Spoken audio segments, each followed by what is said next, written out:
Thanks for watching Four Color Commentary. I'm Mark Allen, and this is yet another installment of my Atlas Seaboard retrospective. And today we are looking at Ironjaw. This is a title I did not really expect.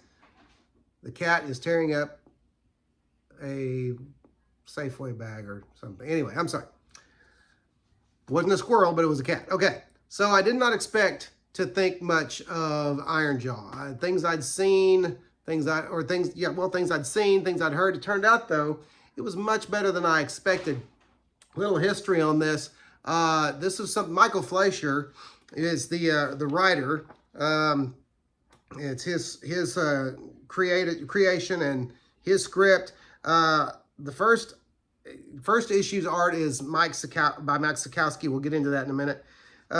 Inked by Jack Abel, lettered by Alan Kupperberg, and edited, of course, by Jeff Rovin. That will change throughout the story. Not a lot throughout the title, but it will change. But first thing you notice is, of course, this beautiful, beautiful Neal Adams cover, and just a good-looking piece of artwork there. And like I said, I didn't expect to like Ironjaw. But the first issue is, didn't help matters any. Not a big Mike Sekowsky fan as far as his artwork, especially on a title like this. I know it's his creation, and I ended up liking the character. But ultimately, I don't know how much of it was as far as the storyline. As we go through, you'll see what I'm talking about. I'm not sure how much of it was his. But it was, the concept, of course, is his, and the man with the iron jaw, and the barbarian, I should say, with the iron jaw.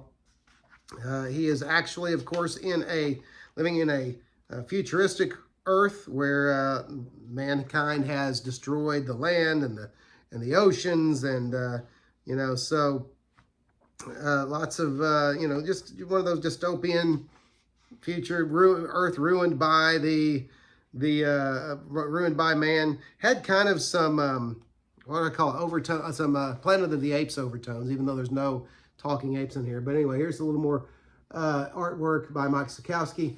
I will say that through the story, and I'll say it like this before we go and look at all the individual issues, but the character does change a bit throughout the story. And he softens a bit.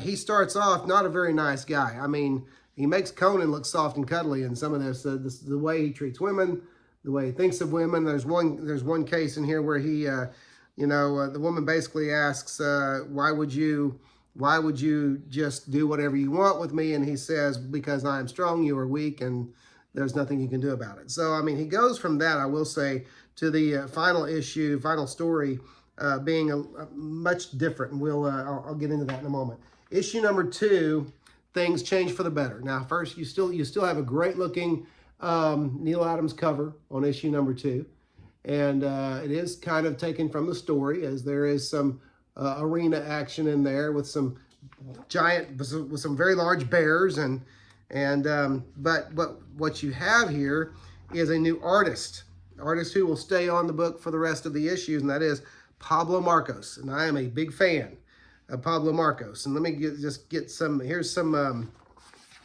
the action in the arena with the bears and the damsel tied to a stake, covered in honey of all things. Very sadistic villains in this book. You have Ironjaw riding in on his believe it or not, very cool looking unicorn. Riding to her rescue, and but again, Pablo Marcos taking over the art chores was just what the book needed, and lots of great stuff in here. Just fun read, visually explosive and exciting, and just makes it more fun. Let's be honest, when a comic book, which is a visual medium, story is important, but when a comic book visually is fun to look at, that just makes the story better. Okay.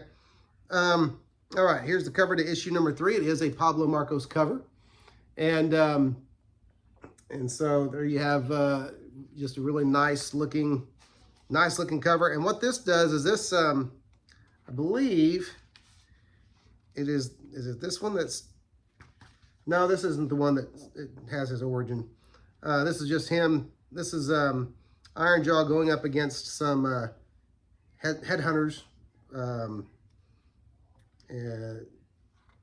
Why can't I think of the word? People who eat other people. Okay.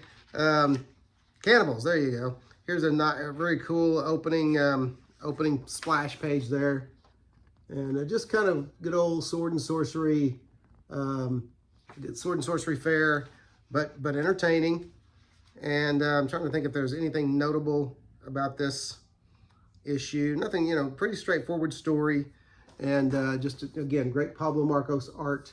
At this point, Michael Fleischer is still writing. And Roven, everything's the same. Roven is still editing. Kupperberg is still lettering.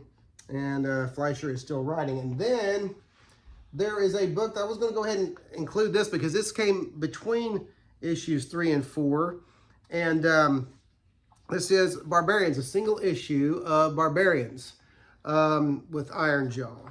And this book, this comic was interesting. I'm trying to decide whether to tackle all of this right now, but I'll just say this because I'll come back. I'm going to come back to this in another review or another installment.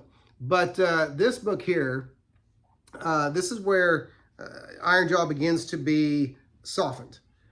He is thrown into a dungeon with a beautiful girl, okay? And whereas in the first issue he would have said, "You are weak, I am strong, you are mine." In this one, I'm going to try to find the he goes in and they've been caught by a tribe of mutants, mutated people who were mutated by the radiation from the war that decimated the planet. And when he finds out that these mutants had used her in untoward ways, he's aghast by that. And she basically says, you know, why would you be surprised by that? She basically says, you know, you're about to do the same harm to me that they did, and you're aghast that they did it. Okay, and she kind of gives on a little soliloquy here of how men and mutants are all the same, and he basically says, and this is where the change of character comes in. He says, "You need fear me no longer. I will be your friend, and will ask no more than friendship in return." And so, okay, there's a nice, there's a really cool turn for the character there. He becomes a little deeper in that. He becomes a little, you know, a little less of just a cardboard barbarian cutout, okay? Now, again, he's still rough around the edges, but, you know, just kind of, it makes you feel a little better that he's not just going around, you know, treating women like that. I can't help it. I do, as a husband and a father of a daughter, I like that he softened in that area. Sorry, that's just me. All right. No, I'm not apologizing for that. I take that back.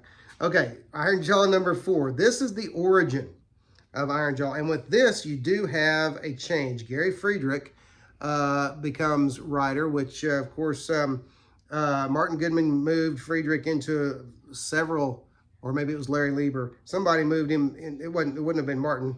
Well, it might have been. I can't remember. But Gary Friedrich became a writer on a lot of the final issues of Atlas books. But in this, Pablo Marcos is still the artist. Thank goodness. Shelley Lefferman is letterer, and Larry Lieber is the editor. This is where you find out, spoilers ahead, this is where you find out that the rough and tumble, you know, mean and muggly Ironjaw, before he was Ironjaw, he was a minstrel. He played music for a living. Okay, he sang and played instruments, and he was just singing all the time. And he through a story that you really have to read because this was entertaining. They left the gore out of it, but they left it to your imagination, which is many times worse. He had the lower part as kind of a torturous death. He was left to hang on, not exactly a cross, more of an X, and had his lower jaw torn off, burnt with a hot sword, okay? Cut off, torn off, however you want to say it. I won't go through the whole story because it takes too long to find out, but it's a really interesting story when you find out how he got the iron jaw.